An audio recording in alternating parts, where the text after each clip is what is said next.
দু পেজ ভালো হয়েছে।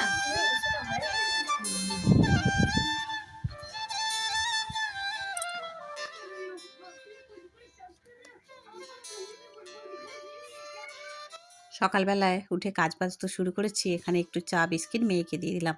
আমার ওদিকে যতই কাজের চাপ থাক, মেয়ে উঠলে আগে শরবত চা বিস্কিট দিই, তারপরে আমি আমার কাজ ছাড়ি, যে কোনো কিছু কাজ। সোনার বাবা আজকে অফিস যাবে, আজকে তো মেয়ের ছুটি, আজকে যেহেতু স্যাটারডে।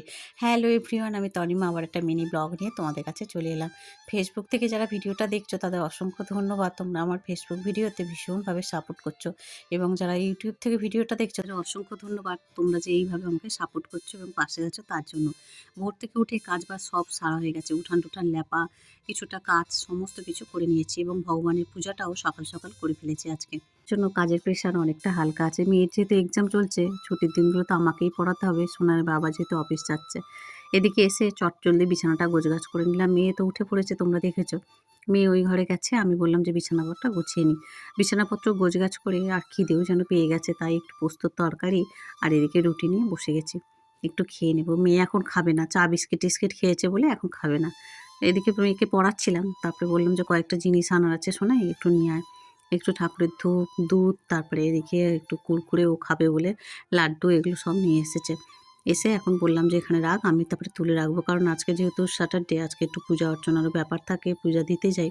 আর দুপুরবেলা মানে বিকেলের দিকে তখন দোকান টোকান না খোলা থাকে না, যার জন্য এগুলো আগে থেকেই এনে রাখতে হয় আর কি, গোছগাছ করে। আর এদিকে এগুলো এনেছে, আমি এখন সব গোছগাছ করে প্যাকেটে করে রেখে দেবো, যাওয়ার সময় নিয়ে চলে যাব। মেয়েকে এখন একটু ভাত দিয়ে দিলাম, ভাত বাটা আর এদিকে পোস্ত। মেয়ে কিচ্ছু খেলো না, শুধু এই বাটাটা দিয়ে ভাত খাবে, আর অন্য কিছুই তরকারিপত্রে হাতই দেয়নি। ছোটো থেকে যেহেতু একা হাতেই সমস্ত কিছু করতে হয়, বাচ্চা সামলানো, ঘর সংসারের কাজ সমস্ত কিছু, মেয়েকে এখন খেতে দিলাম। এই সময়টাও খাওয়া মানে খাবে দাবে আর কি। আর তখন আমি অনেকটা কাজ, যেগুলো বেশি সময়ের কাজ, সেগুলো আমি করে ফেলতে পারবো। সেই জন্য জামা কাপড়গুলো এক বালতি কেচে কুচে নিয়ে চলে এলাম, আর সকালে যেগুলো মেলা ছিল সেগুলো সব তুলে নিলাম। আগের দিন প্রচুর কাচাকুচি করেছি, এই যে দেখো সেগুলো তুলে আনলাম, আবার এখন এক বালতি মিলে দিয়ে এলাম। জামা কাপড় কাচা টাচার তো শেষই থাকে না, এত কাচাকুচি বেরোয় তোমাদের কি বলবো। মেয়ে স্কুল ড্রেস থেকে শুরু করে সমস্ত কিছু কেচে দিয়েছিলাম ফ্রাইডে, যেহেতু বৃষ্টি হচ্ছিল এবং আস্তে আস্তে পুরো ভিজে গিয়েছিলাম। আর আমি তো এমনিতেই প্রত্যেকটা দিনই কাচাকুচি করি, কাচাকুচি ছাড়া আমার একটা দিনও মানে যায় না আর কি। এখানে দেখো এনে সব গোছগাছ করে নিচ্ছি। জামা কাপড় যখন তুলে আনি তখন না গোছগাছ করে নিল না, আর এই ঘরটা মানে বিছানাটার ওপর দেখতে ভীষণ অগোছালো লাগে। সেই জন্য যখনের কাজ তখনই করে নেওয়ার চেষ্টা করি।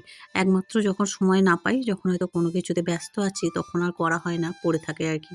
কিন্তু সময় থাকলে হাতে আমি একটু সময় নষ্ট করি না, তখন ঝটপট কাজগুলো করে ফেলার চেষ্টা করি। জামাকাপড়গুলো শুধু পাট করলে তো হবে না, আবার যেখানে জামাকাপড় সোনাইয়ের বাবার, আমার, সোনাইয়ের সবার জিনিসগুলো যথাস্থানে আবার তুলেও রেখে দিতে হবে, নাহলে তো সেই বিছানার উপরে এসে জড়ো হয়ে থাকবে। যাই হোক, জামাকাপড়গুলো গোছগাছ করে বললাম আবার এক বালতি, সেগুলো আবার কেচে নিয়ে চলে এলাম। আজকে যে কত কাচাকুচি করেছি তার ঠিক নেই। আগের দিন যেহেতু বৃষ্টি হয়েছে, সেই জন্য যেন কাচাকুচি না করলে না জিনিসগুলো যেন কেমন স্যাঁতস্যাঁতে হয়ে থাকে। এখন আবার অনেক কটা জামাকাপড় কাচলাম, সেগুলো আবার মিলতে এলাম। যাই হোক, আজকে অনেক কাচাকুচি হয়েছে। আগের দিন যেহেতু বৃষ্টি হয়েছে, সেই জন্য আর কি বেশ কিছু জামাকাপড় সোনাইয়ের বাবারও সেগুলো রেখে দিয়েছিল। সকালে যেগুলো কাচিনি, এখন আবার সেগুলো দেখে খুঁজে কেচে নিলাম। এসে একটু মেয়েকে ম্যাগি করে দিলাম। এখন প্রায় 11:30 বাজে। তো মেয়ে তো সকালে দেখলে ভাত খেয়েছিল, তখন ওই 9টার মতো বাজে, এখন ওই 11:30 বাজে। 11টা 11:30টার সময় আবার ওকে একটু ম্যাগি করে দিলাম। আমি ঝটপট স্নান করে চলে এলাম পূজা করতে। এখানে এক ঝুড়ি ফুল হয়েছে। বর্ষাকাল তো বেশ, গাছে অনেক ফুল হচ্ছে, আর সুন্দর করে ভগবানকে সাজানো যাচ্ছে।